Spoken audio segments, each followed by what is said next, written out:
What's going on, guys? Welcome back to Beyond The Multiverse. Today we're going to be taking a look at the villain from Thor Love and Thunder, Gorr the God Butcher. In this video, we're going to be taking a look at the comic book run by Jason Aaron, Thor God of Thunder, which deals with Thor's long encounter with Gorr. Gorr has a pretty horrible origin story. He comes from a planet with no name where the surface is just one big desert and the scorching sun never sets. From a young age, Gorr was taught that if you lived a good and faithful life to the gods, then you would become one of the stars in the night sky. And if you lived an unfaithful and bad life, then you would be forever cast into the sun. Basically, his people were very religious and they lived in a dogmatic fear of the gods. Throughout his whole life, his tribe has been wandering the desert, waiting for the sun to set and looking for food. They've been constantly starving. As a young boy, Gorr was with his mother and they left their last piece of food behind as an offering to the gods.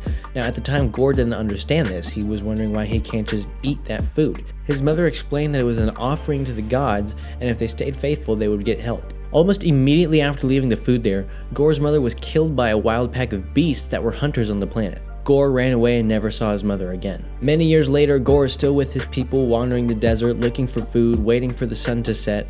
He's on this cliff talking to his pregnant wife, expressing concerns about the tribe, talking about he's concerned about the gods, and she reassures him that if they need to stay faithful, the gods will help them.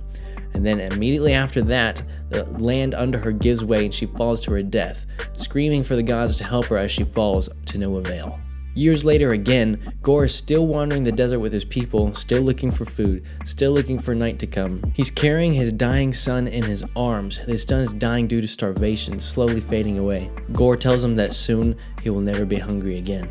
After burying his son in the sand, Gorr condemns the gods publicly and even says they don't exist. This leads to his own people turning on him and stoning him and leaving him for dead laying in the sands. Since Gorr no longer believed in gods, he believed he could die freely with no heaven, no hell, just fade to black and never have to think again. As he's waiting to die, he crawls along and sees two gods fighting. One of these gods is the symbiote god Null. The gold god, representing good, is losing the fight and asks Gorr for help. Realizing that gods do exist and that this one had the audacity to ask for help, Gorr snaps and he loses it. Through his rage, Gorr bonds with Null's sword called the All-Black Necro Sword and kills both of the gods. After these events, Gorr makes his multi-century long vow to kill all the gods, including the God of Thunder. So there you have it.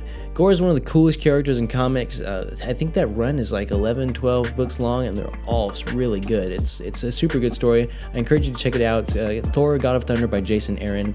I'm super excited for this movie. I hope that it seems like they're drawing a lot from the comics and I'm really excited about that. Let me know down in the comments below what you want to see from this movie. Subscribe for more nerdy content just like this. Like the video if you liked, and I'll see you guys next time.